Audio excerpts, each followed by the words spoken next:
Hi, it's Penny here, and today I wanted to talk about some underrated books.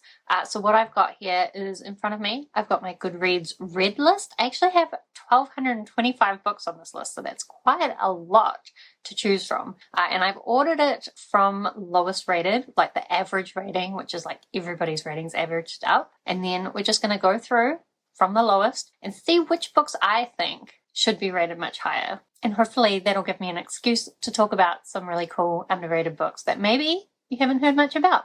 Or maybe you have, but you've got the wrong idea about them, in my opinion. Let's see what we've got. So I'm going to start going through the list. A lot of these that I'm seeing right at the bottom probably deserve to be here, but I'm not going to call them out because that's just mean. I mean, the first one I'm seeing here that I've rated quite highly, and it only has an average rating of 3.31, which in Goodreads world is quite low. Like basically anything under 3.7 is very low. Even under 4 kind of means that people didn't really like it, or like it's not a hyped book at least. So the one I want to talk about is Snowpiercer. So I am a total fan of that movie. Maybe it's kind of budget, but I love it. And it's actually based on these French graphic novels that have been translated, and I read them. And the first one, I actually really loved it. It's been a long time and I've kind of forgotten it. Basically, in the Snowpiercer world, there's an apocalyptic type event where the world freezes over, and the only people that have survived are these people on this train, and the train cannot stop or the people on it will freeze. And the train as well is kind of divided by classes. So the people right at the front of the train are the rich people, they live in luxury. And then the people on the back of the train are like the workers who live with almost nothing. And of course, the people at the back of the train are trying to change that situation while learning about a bunch of corruption at the front of the train. And like each of the carriages kind of has like a different specialty. Honestly, I love the concept. The graphic novel series, I think, did go downhill, but the first one I really liked. Maybe not for everyone, but I really liked it. I mean, obviously not for everyone because the average rating is 3.31. Anyway, if you like the Snowpiercer movie, do check it out. What else do we have on this list? Lots of things that deserve to be here. Oh, one that I'm kind of surprised is low, but also not surprised is Swamp Thing Twin Branches. So this is another graphic novel comic, more of a graphic novel, I guess, that Maggie Stiefvater did with an artist. I've forgotten their name, and it's not here because Goodreads is annoying. And what I didn't realize when I read it is that it is kind of an origin story, or like a retelling of an origin story of like a DC superhero, Swamp Thing. I think people who read it knowing about Swamp Thing and having read all the comic books around Swamp Thing were quite disappointed in the story because it's very different. But I really loved it. I thought that was beautiful. I love the story. It's about these two twins, and one of them is really struggling with depression and also has diabetes. I've kind of forgotten the exact details, but he's also doing like this research into plants, and then some weird stuff starts happening with that. I really loved it. I thought it was beautiful. I love the story. I love the characters. I wish we would get more of it. But apparently the people who are like stans of the actual character, not a fan of this retelling. So that's unfortunate because I thought it was beautiful. And I think if you like Maggie Stiefvater, you'll like the strangeness of it. So I think we need, instead of so many DC fans reading this and rating it lowly, we need more Maggie Stiefvater fans reading it and rating it highly. But I think that would fix the issue. Anyway, what else is on this list? The Betrayals. Okay, so The Betrayals by Bridget Collins is like this dark academia story. We're following this disgraced politician who's been sent back to this school that he went to, where at this school they learn about the game, and it's really unclear what the game is. It's kind of like composing music and plays and kind of like religion and maths and philosophy and science, like all stuck together, but it's not really any of those things. And even though throughout the book we get detailed descriptions of these people writing games and like learning about games, you still never understand what it is. I love it. I love that kind of abstractness. It's also like a kind of an apocalyptic world, and the politicians are very corrupt, and people with religious affiliations are really oppressed because the religion is more like the game. But as well as following this politician as he goes back and kind of has this run-in with this new leader of the school, who is this woman, the first woman allowed to learn the game, as well as learning their story and kind of following along with that, we're also getting excerpts from his diary when he went to school, and he had kind of this run-in with this other boy at school, and there's kind of connections between the two storylines. It's kind of a romance, which isn't normally my thing, but just the way it was written, and maybe it was because I listened to the audiobook, but I just found it addictive. I couldn't stop listening to it, and I loved it. Like 5 stars, best book of the year, I think.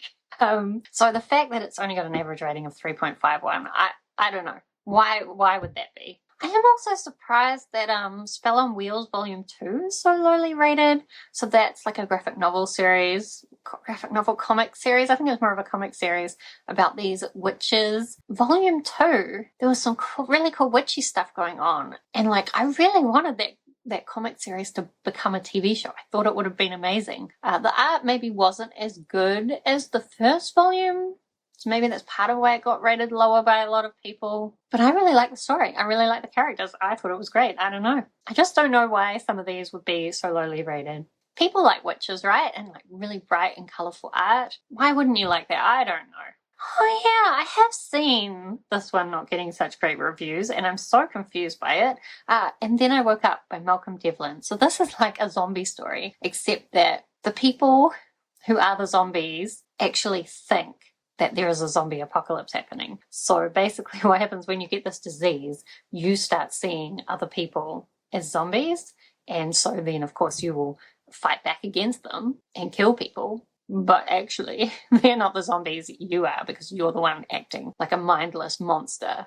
And like the themes that it builds into that, and like the storytelling, I really liked it, because we're kind of following this main character who has kind of been cured, and so he's learnt that he's done all these awful things when he thought people were zombies, and he's kind of coming to terms with that. But he's also talking to this other woman who hasn't really gotten over things, and just the stories, I thought they were amazing. Why is this not more highly rated? I mean, I guess I could go in and look at some 1 and 2 star reviews for some of these, but I feel like they'd annoy me, so let's not do that. What else do we have on this list? I am actually surprised, that Wicked is rated so lowly. So Wicked by Gregory Maguire is like a retelling of the Wizard of Oz story, but from the perspective of the Wicked Witch. That's not actually true. Like, it's the Wicked Witch's story, but it's often told from like her parents' perspectives, or like other school friends that she has, or like people that she's staying with. You don't actually get much from her perspective. But it is her story, and it's like a really interesting take on the world. It kind of keeps everything from the original Wizard of Oz story, but like turns it on its head,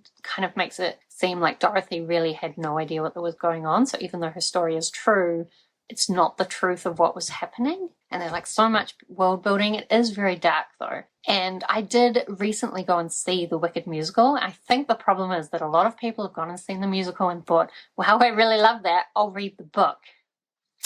And there are a lot of differences, and like a lot of weird sex stuff and violence that obviously was not in the musical. So I think maybe just a lot of people have picked this book up and not known what they were getting into. That's probably the problem. Or even people picking this up being like, oh, Wizard of Oz retelling, what a great story it will be. Like, going into that, you need to know that it's going to be dark. It is also, sometimes the writing is a little bit dense and hard to get through, but I think just the world building, amazing. I loved it. Oh, Roses and Rot, guys. So, Roses and Rot by Kat Howard. This is another Dark Academia one, although it's not quite as dark as a lot of Dark Academia is, or ones that I love are, but I still really loved it. I thought it was really emotional. We follow these 2 sisters. They're now adults. When they were younger, they had an abusive mother, and one of them left, and the other one's always really struggled with that. But they have now both gotten into this art school, this special program. One of them's a dancer. I think the other one is a writer.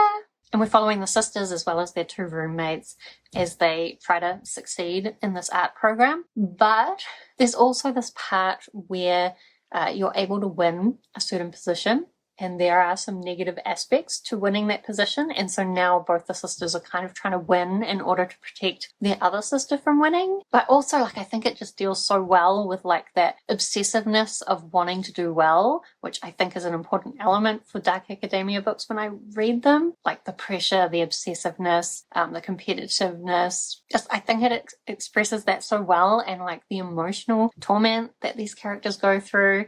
Even though it's not written as darkly as maybe it could have been, I still think it's a great story. And again, this is one where I kind of read it obsessively. I didn't want to stop reading it because I really wanted to know what was going to happen, and I felt so connected to the characters, like similar to the betrayals. Honestly, I don't know why this one is rated so lowly. I'm quite surprised to see Forest of Memory on here by Mary Robinette Kowal. So this is like a shorter novella, kind of in, again, this apocalyptic world, and we're following this woman. So they're like constantly connected to the internet, and like all of their memories are recorded. However, when she went to, like, she goes and finds like historical artifacts, and she goes and gets this typewriter, because even though people can now experience everything digitally, there's kind of like people who really love the genuine experiences that you can get. So she goes to find this authentic typewriter, and on her way back, basically her memories are not recorded for a short period of time, and so she's writing weirdly on the typewriter. So there's like typos throughout it and stuff. On the typewriter, she's writing the story of what happened to her during that time when her memories weren't recorded. I thought the story was really well done. Like, maybe it wasn't a favorite for me, but I think it should be more highly rated than 3.58. Like, it's so well written. And maybe because it's a novella, like, I would have loved the story to be more than it was. But it's a novella. For what it was, I thought it was really good. Oh, I am also really surprised that The Echo Wife by Sarah Gailey is rated so lowly. Like 3.62. That's on the low side, right? Like under 3.7. Even though Sarah Gailey, I thought, was fairly popular these days. And I saw a lot of people liking The Echo Wife. I have a few people who didn't. It's kind of the story about this woman who has invented cloning, and then she discovers that her husband is having an affair with a clone of her. It's really more of a character study where we're looking into like the differences between her and her clone, and how certain events that her clone has never experienced have really shaped her to be a different person, or to be the person that she is. So maybe it's just that people go into it expecting like more of a horror thriller, and there are some horrific moments, but it's more of a character study. So that's probably the difference. I really liked it. I loved it. I gave it 4 stars, and I think that's my old rating system. I think with my new rating system, I would have rated it much higher. Like, I really liked it. I would read it again. Many times. I will read it again. Oh, also Magic for Liars by Sarah Gailey. So 2 Sarah Gaileys. This one's 3.63 average rating. I gave it 5 stars. I really liked it. I do think maybe with this and The Echo Wife, it does depend on whether you relate to the personal issues that the main character is going through.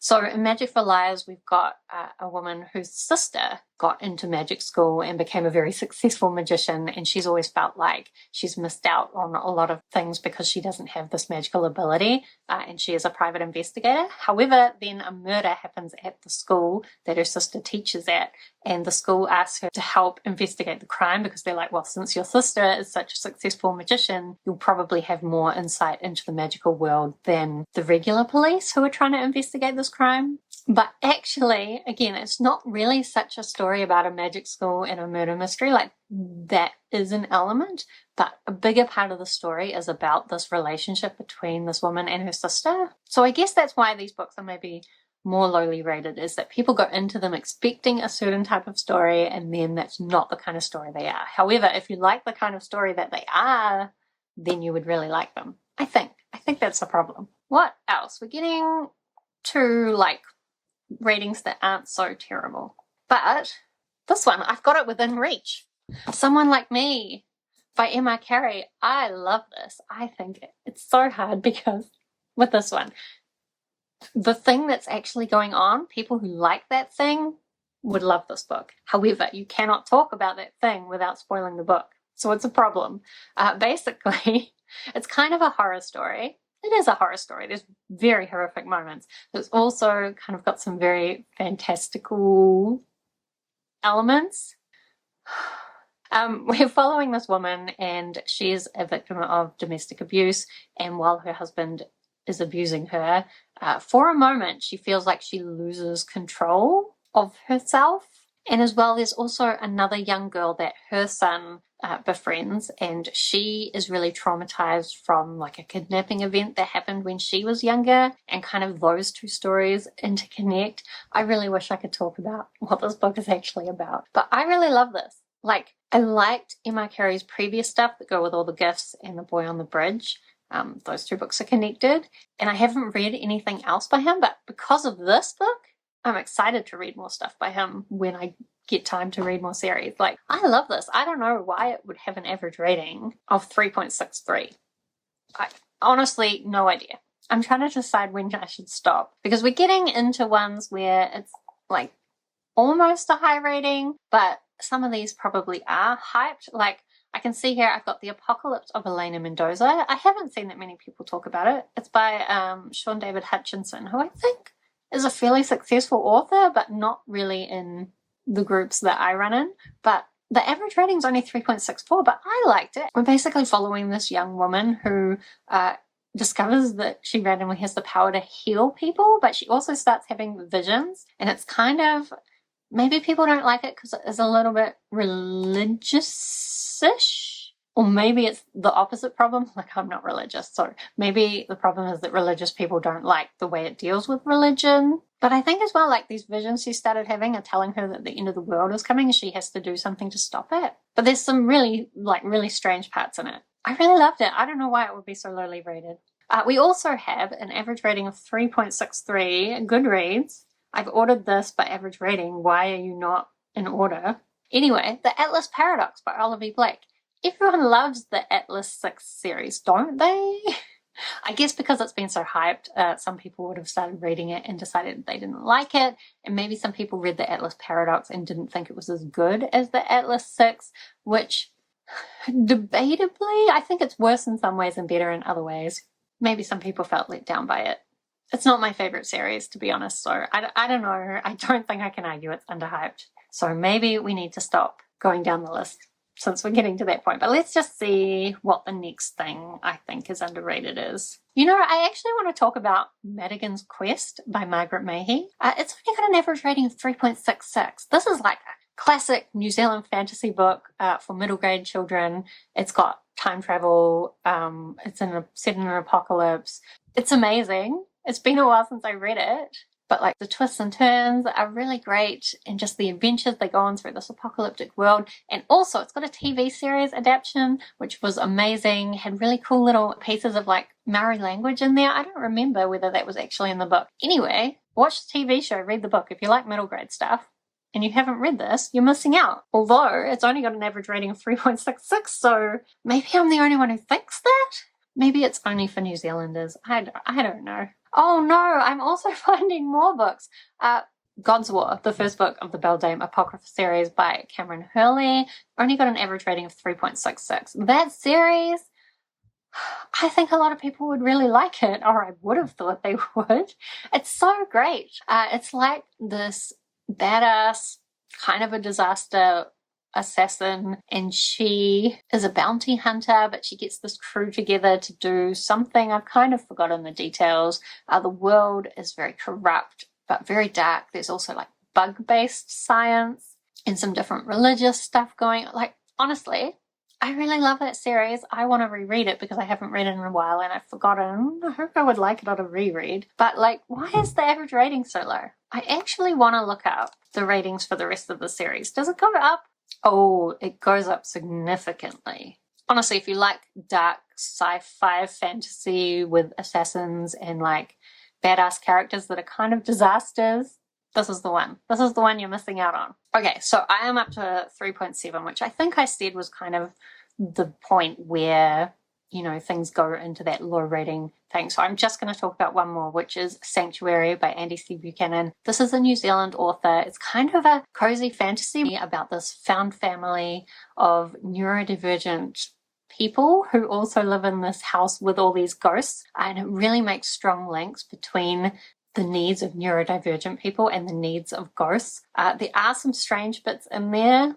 Maybe the pacing's a little bit off, but like the concept is great. And if you like cozy fantasy with a little bit of a ghost mystery, a little bit of a murder mystery, kind of, like, I think you should read this. It is published by like an independent publisher, so I don't know, it might be hard to get your hands on if you're not in New Zealand, but I'm sure you can get the ebook from Amazon or whatever. But like, I really think if you are like neurodivergent, autistic, that you would probably love this book.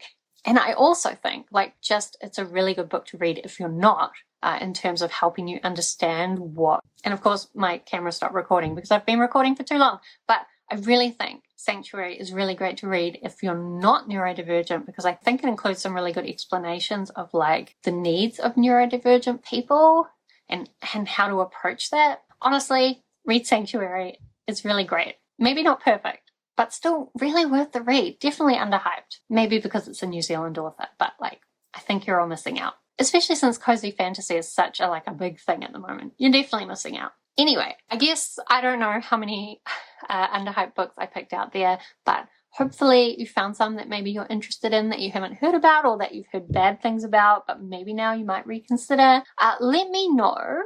I don't know if you look at your Goodreads list or you just use your brain. Let me know what books you think are underhyped and are worth reading that maybe I wouldn't have heard about, or check out the comments to see if anyone else has made some great suggestions. Otherwise, thank you so much for watching. I hope that you are doing well, and I will see you next time.